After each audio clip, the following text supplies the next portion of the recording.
Welcome to another fantastic episode here on Small Business Celebration Meat and Potatoes Live. In this episode, we're going to be talking about what to consider with employee number 2, 3, 4, 5, 6, and beyond. And we couldn't do this episode without our presenting sponsor, Oliver and Associates. At Oliver & Associates Real Estate, we know that buying or selling a home isn't just a transaction, it's a life moment. That's why they're committed to building relationships that last. They take the time to truly understand your needs, your dreams, your stories, so they can find you not just a house, but a home. Give Oliver & Associates a call at 661-808-3444 or check them out at yourrealtor.us today. Today's Meat and Potatoes Live episode location is brought to you by Modern Gigi Gallery, an ultra-modern art gallery located in downtown Bakersfield, California, featuring the artworks of the modern abstract artist Johnny Ramos. Whether you're looking for artwork for your office, your home, or a postcard that you can send as a thank you note, go to Modern Gigi Gallery, located at 900 18th Street in Bakersfield, or give them a call at 661-840-8729, or email them at art@moderngigi.com today. And our guest this week is Dr. Juanita Webb of J. Webb Consulting. Welcome to Small Business Celebration. Thanks, Michael. I'm pleased to be here. And for visionaries who don't know who you are you, and what is it that you do? Okay. Like you said, I'm Juanita Webb. We do HR consulting here in the local Bakersfield area, but also throughout the state of California. And for clients who have locations out of state, we even help with out-of-state services. But we provide basic HR consulting services. We do training, we do executive coaching, we help with employee handbooks, and sometimes we even dabble in some PI business, and I'm sure we'll talk about that. I'm sure questions by Emily is going to dive right into that.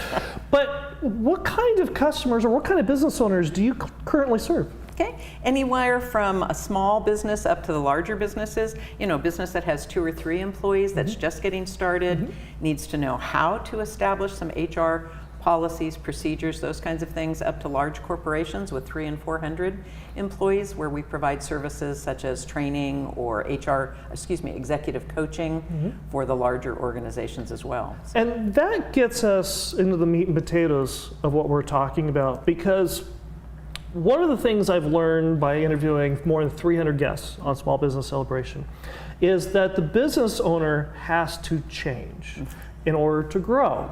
And as much as we try to resist change sometimes, we have to. But isn't that the fundamental root of being able to grow, not just from first employee, but when you get that second employee? Yeah, and it is, and that creates some additional concerns, because as a single employer, there's only certain regulations that you have to meet, but each additional person that you add brings on additional regulations that you have to be aware of and make sure you're complying with. For those that live in California, because the rules in California are different than elsewhere, where are the tiers or where are the major brackets, thresholds, that a business has to pay attention or shift or change things as they grow from the first employee to, say, 50 or 100? Right. Well, 50 is the big breaking point. Most employers are aware of that. When they reach that 50, that really implicates some federal laws that are going to implicate their business or impact their business. But there's a break at 25, there's a break at 15, there's a break at 10, there's a break at 5, there's a break at 2. Really? And so even just having that one more employee can make a difference for what you have to provide as the employer. From the 30,000 foot view, what is that change from the first to the second employee? Okay. Well, all employers, I'll give you a couple of examples. All employers have to comply, here in California, have to comply with things like child labor laws. Doesn't matter what size you are, you have to comply. All employers have to comply with Cal Savers, which is a retirement program so that individuals, if the business does not offer a retirement program, the employees can elect to contribute to a state program. All employers have to do that. But as you step up even to that second employer, now suddenly things like California COBRA for health insurance benefits starts to kick in. And that's if the employee leaves.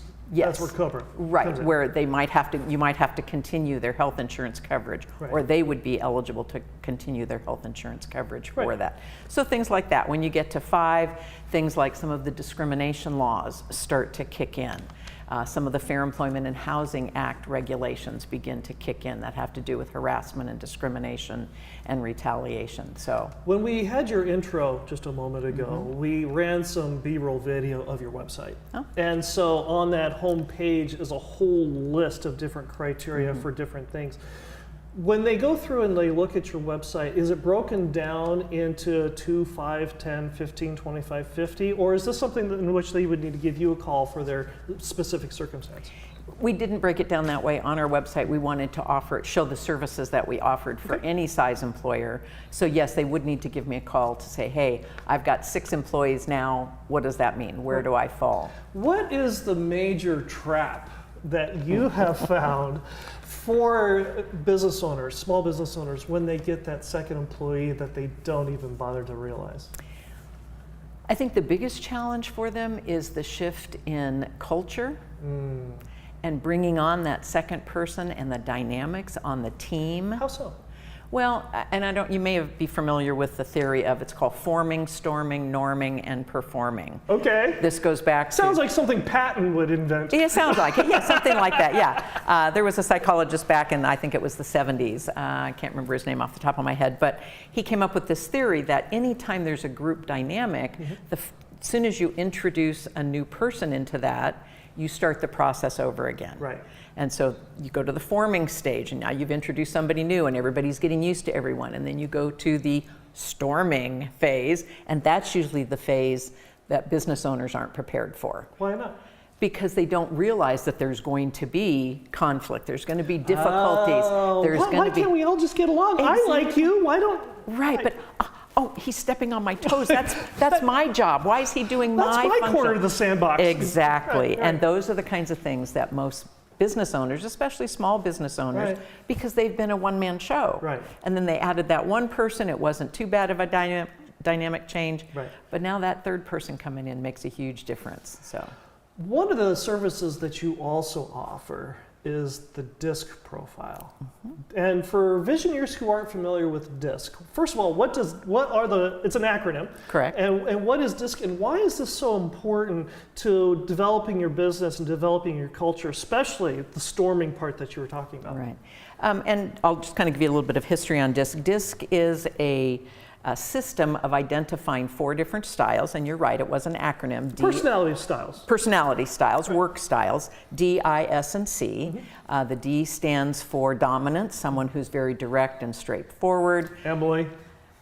Juanita, yeah, Right, exactly, right, sure. The I is for influence, someone who's very fun-loving and outgoing. Michael, yes. The S is for steadiness, someone who's very process-oriented, likes today to be the same as tomorrow, the same as yesterday, just kind of very even-keeled. And then the C is for conscientiousness, somebody who's very detail-oriented. Right. And so knowing that about our employees can really help us to understand, how do we delegate to them? How do we make sure that they're excited about the work that they're doing? You know, what's the best method to work with them to help develop them and move them up within the organization? And so I use a tool through Wiley Publishing called Everything DISC. And that's a great tool because it not only tells you about your own style, you learn about yourself, but you also learn how to interact with the other styles. It gives you tools and strategies of how to do that. And it's a great tool. And they have a new online platform that makes it even more user-friendly and accessible. With 4 personality styles, I would think, and correct me if I'm wrong, you're painting people's profiles with a broad brush. Yep. And so a big part of it is, like myself, I'm a blend of the 2. Correct. Emily's a blend of the 2. I'm sure, a blend of the 2 or 3 or 4. But as the business owner grows to that second employee, why is understanding personality profiles help you weather that storming phase that you were talking about? Well, because now you know how to approach that person. You know how to go about dealing with them when they're in conflict. You know how to approach them or how to communicate more effectively with them. Right. You know, someone like yourself or I who are very direct and straightforward, very outgoing, we might like communication one way, Right. but someone who's more a reserved S or C style probably wouldn't like that same direct approach. Right. And knowing that helps us to overcome some of that conflict, the storming that might be going on. So what you're saying is that when you give me a bullet point process, do this, bullet point list, you might as well just throw it out the window. When I give it to you, it's okay, because you're just like I am. But if I gave it to somebody else, right, an S or a C style, Right. they might go, well, I don't have near enough information here Sure. to know what to do, right? exactly. And so they're going to need more from me, and so I have to learn as the owner, the manager, the executive, I have to learn how to flex my style to meet their needs. And to get more detail on this, they just reach out to you. Absolutely, yeah. One of the other things about growing as a business leader is, and you're growing your business from employee number 2 through employee number 5, is that there is no way that I, as the owner of Small Business Celebration, can possibly know every single HR law in California. I mean, oh my gosh. And it just seems like they keep adding more every year. How does somebody who has a small business like mine deal with that, especially as we're trying to keep up with the pace of growth and we're adding on people? Okay, I can deal with all these new people that are coming in, but oh my gosh, there's a whole bunch of bureaucracy back there. I can't handle that. Right. How do I deal with that? Well, and that's the whole point. You're the expert in your business, Right. and that's what you need to do and focus on. Mm-hmm. I can be that expert for you in the HR arena and keep you informed. And so what I do for my clients once they are on board with me is I keep them informed by sending out updates. Hey, new law. Right. Hey, be aware. Hey, pay attention. This is coming down the pike. Make sure you're aware of it, kind of thing. So. And when the business grows and you're helping them with this, inevitably there's going to be an HR issue. There is. When the employer or the business owner has this issue, hopefully they have a relationship with you and you've gone through, helped them with their employee handbook and the processes and the like. But when there is an HR issue, where do you get involved with this for the business owner? Yeah. To come in alongside them. I can be there. I can actually handle the issue for them if they want to back out and not have to be involved. And sometimes that's better. Many times, yeah, absolutely. Right. Because many times, and I always explain this to my clients, for me, it's transactional. For you, it's emotional. Right. Because you know this person, you're intertwined with them, they're your employee, you've got a relationship with them. Right. I can come in and handle this as a transaction. I don't have that same emotional connection. Right. So it makes it much less personal, and it's not as hard for me to do that as it is for the owner to do that. Now, one of the things that I absolutely love about you and your business, you're a private investigator. I am, yes. Why? Well, that came about, probably 15 years ago, probably a little longer than that, more like 17 or 18 years ago, when we began to do investigations, when the whole issue of sexual harassment began to be a big issue in the state back in about 2005, when they legislated that you had to provide sexual harassment training. We began to see a lot of concerns coming out in businesses. They became much more aware of, hey, that's what's going on, that's a harassment concern, I need to do something about it. Right. Well, we found out that in order for us as HR professionals to go in and assist a client to investigate that or look into it, try to resolve the issue for them, you either had to be a private investigator or a licensed attorney. It was a lot easier to become a private investigator than it was to become an attorney, and so that was the route we went. To become a licensed investigator, and so I've been doing that since 2007. And just so, in the interest of fairness, you check out both parties. Absolutely. Why is that? Well, because I have to know what the employee was doing, but then I have to know, was the employer following the policies that they've said, these are the things we're going to do, this is how we're going to treat our employees. Are they doing it that way? And the employee says, well, no, this is what they did. Okay, I've got to look at both sides to make that determination as to who's being honest and straightforward, and is there evidence that backs it up. So yeah, it's interesting. Yeah, it's a lot of fun. Speaking of fun, she's been dreading this, I can tell. That brings us to the fortune cookie game. And the rules of the fortune cookie are, I've got a sealed fortune cookie here in my hands. It is not been opened. And what I'm going to do is I'm going to give this fortune cookie to our guest. She is going to unseal the fortune cookie, break open the fortune cookie, read the fortune cookie aloud, and add "in my business" at the end of it, and then expound upon this. And what is your fortune? I like this one. You will enjoy a trip to the Orient in my business. I love that one. Yes, I can go to the Orient. Yay. So how would you conduct your business on the trip to the Orient? Well, it's interesting that you asked that, Michael, because I conduct my business 24/7 no matter where I am. I can do that remotely. Most client issues that come up are, hey, can you help me with this? Explain to me what to do. How do I handle this? And I can do that over the phone. Okay, so you do realize that the next time when you go to the Orient, especially if you're on the Great Wall of China, you have to video record on your take some photos pictures. and say, hey, we've got this HR problem, and now it's all big tax write-off, right? There we go. Right, yeah. I can do all of that. And by the way, that fortune cookie was brought to you by Billy's Bamboo Chopsticks here on 18th Street. They make excellent, wonderful food. If you haven't checked them out, please do. They're also the ones who donated the fortune cookie for the fortune cookie game. And now, the part that you all have been waiting for. So many of you, if you've been watching the main show, there is a certain person behind the scenes who asks the most intelligent questions that end up on the main show. Usually I just cut mine out and put hers in. Yes, it's Questions by Emily. Take it away.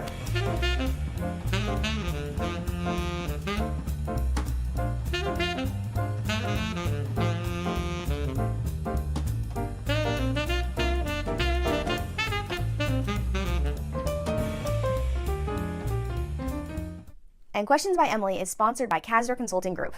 Hunting for top-tier talent for your business? Look no further than Casdor Consulting Group. Their mission is to deliver world-class staffing and direct hire services by truly listening to your needs. At Casdor Consulting, it's not just about filling positions, it's about creating a culture of mutual success for both candidates and clients. With unmatched customer service and a commitment to earning your trust, they're redefining the staffing industry one placement at a time. Ready to experience the future of staffing? Visit CasdorConsultingGroup.com or call them at 877-800-4622. That's CasdorConsultingGroup.com or 877-800-4622. And let's build your legacy together. Hello, Visionaires. I'm Emily. I've got questions, and if you've got questions, I've got the live stream open, so feel free to drop them in the chat. First thing, though, hello. Hi, Emily. Some questions I was jotting down as you were chatting with Michael. How do you become a private investigator? How did you even go about figuring out you could do that? Well, I just happened to be lucky enough that I was working for someone who was a private investigator, doing part of his business as well, assisting him. He was one of my clients, and so he helped us through that process. Actually, it's an application that you have to fill out with the state, but you have to have someone to sponsor you who is already a licensed investigator. That you're not a crazy person. That you're not, right, and that they have to oversee your work for a certain period of time until you're eligible to take the exam. You have to have had over 6,000 hours in order of investigations in order to be able to actually take the exam and become your own independent private investigator. How long did that take you? Well, I could have done it probably after about 6 years. I never did because I had this other gentleman who was my qualified manager. And as he began to decide to move out of his business, I decided to take the exam. So I took it after about 13 years. Oh my goodness. Yeah, I just never did get around to it because, and then I had to take another test. You know? Again, I already got my doctorate. Yeah, I don't want another test. Yeah. Oh my gosh. Yeah. Wow, that's crazy. Well, okay, I'm going to go back and forth a little That's bit here. okay. But DISC versus Myers-Briggs versus Enneagram, how do you decide what to use? Because everybody's got a different philosophy on personalities and personality tests and what to use. Personally, growing up, my mom used all of them at some point, to try to figure out how to help her children. But how do you figure that out with businesses and counsel them that direction? Right.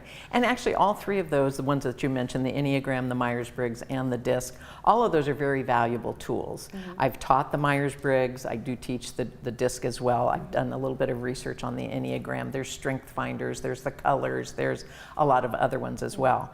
What I prefer, and the reason that I use the DISC profile, is because it not only helps you learn about yourself, and because it's so simple, it's only 4 styles, it's very easy to remember and to then apply it in the workplace. I see. And the publisher gives you tools of how to do that. And so, you know, you're a different style than I am, so how would I work with you? Let's say we were trying to work on a big project. It would give me strategies and input of how to work most effectively with you. And that's why I like the Wiley product, because it gives us those tools. It's a lot less categories. Correct. There's only 4. Now you can combine them, like Michael is a DI, I'm a straight D, you're probably a CD, right?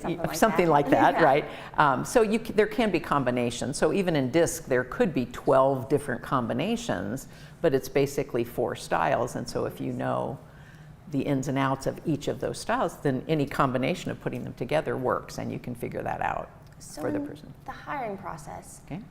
how would an employer figure out what kind of personality he needs to hire or she needs to hire next? Yeah, and that's really a great question, Emily, because it's really important. If you've got someone who's been really successful in a job, and maybe that person now is moving on, and you go, I want to replace it with somebody just like that, knowing what their style was can give you a really important clue as to the right type of person to fill that role. I see. Now, it's not always definitive.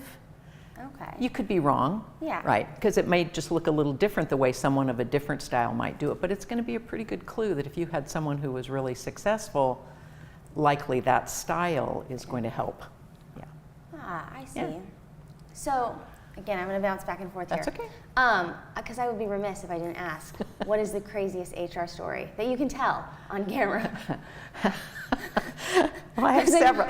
One of them I shouldn't tell on camera, but I'll tell the other one. I'm sure you get many. Right, yes, we get a lot. Yeah, all of us HR professionals get together and say, we need to write a book and just put all of our HR stories in it, because Like a poems of HR. some of them are things you just would not believe. The stories, the excuses we get. Probably the most interesting investigation that I ever did was for a business who the owner had hired some female employees who had previously worked in a strip club. Oh. And he thought he could continue that same practice while they were at work. And so during their interviews, I learned all of the rules for nude dancing. Oh. Yeah, so I thought that was a very interesting investigation. So if I ever wanted to change professions, at least I knew the rules for that. You knew the rules. For that profession, if I wanted to go that That was direction. in his hiring process? Yeah, he actually had already hired them, and they were complaining because he was expecting the same kind of service he got at the strip club at work. And so, Interesting. yes, yeah, it So was a then, very. do people usually bring you on when there's issues or beforehand? Are you kind of thrown into the storm? I'm thrown into the storm. Yeah, if I could convince people to bring me on before the storm hits, it would be wonderful. And some employers have gotten that message, but most of them wait until the storm hits, and then I get brought in to help and to resolve the issues. So at what point should you be brought on? First employee, 10th, 5th? Well, and that depends on the business and how comfortable they are in the HR realm. I mean, if they've done something where they've had a really good exposure to California employment law, they can probably go until they've had 5 or 10. The problem becomes we're all human, and you never know when that human issue is going to creep in. And so that's where the problem comes in. And so get me involved beforehand. Let me deal with it before you create the problem, so we don't have to try to solve it afterwards. Oh, goodness. yeah. Yes, I'm sure that's a lot to solve. Yes. Well, and speaking of states, going from California to Arkansas to New York, what are the common state-to-state laws? Because we have a very broad, international even, audience. What are the common HR laws, and what are some of the things that really only contribute state to state or are changed state to state? Well, and that's hard to say. I'm not an expert on all 50 states, so I can't tell you all of the laws that are different. But California has some very unique, specific laws, even now that federal law has begun to adopt. You may be familiar, here in California we have what's called pregnancy disability leave. Well, the federal government has now enacted a pregnancy leave policy. And so employers, even federally now, have to pay attention to pregnancy issues as a separate type of leave of absence, which we've had in California for eons. So yeah, so those kinds of things where there are just differences. Federal law applies, even things like the protected classes, age, race, religion, sex. There are certain ones that are federal laws that every state has to pay attention to. Here in California, we have a lot of additional ones, or we have a unique twist on a federal law. So a federal law may be in place, but California expands it or does something additional that makes us take it even further. So. Yeah, that is a lot. I'm monitoring the chat, but that is a lot to consider. It is. And yeah. so, in your years of business, what has been the biggest shift you've seen in HR? I would say the biggest shift that I've seen and I've experienced over the years has been the transition from HR being kind of that paper processing, policy police type of department to being a strategic partner with the business. They're now being seen as, oh, we need to talk to HR before we implement this new thing. Or, hey, we want to grow the business. We need to talk to HR about how to grow the business and hire the right people. And so they've begun to consider HR a strategic partner. And I think that's probably been the biggest shift over the years. So then, if it is now more of a resource, I had a question that totally went away, and of course we're live, so I can't fumble as easily as normal. But now that businesses are starting to see it as a resource, what do you think has been the shift that has allowed the HR department to be seen as a resource, and what is it that's continuing to, or I guess what is it about your business that's continuing to bring customers into you to see it as like this is important and we need Juanita? Right, and that's a great question, Emily, and I think what caused it to be seen more strategically is that HR became professional. We got to the point of getting certifications. HR got HR? HR, yes, HR got HR, but we actually went out and did the testing and had to meet certain standards, like an attorney does, or a doctor does, or an architect does. There's certain standards that they have to meet in order to be, quote, certified in that profession, and HR did that. I started taking those exams back in 2008, so they've been around a long time. Wow. Interestingly enough, there's a lot of national people who are nationally certified HR professionals. There are very fewer that are California certified. That's a much tougher exam to pass because of all of the California laws.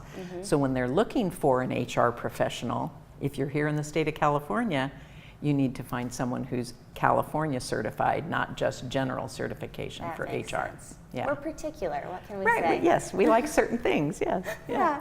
Well, with that, thank you, Visioneers. I'm going to pass it back to Michael here in just a second.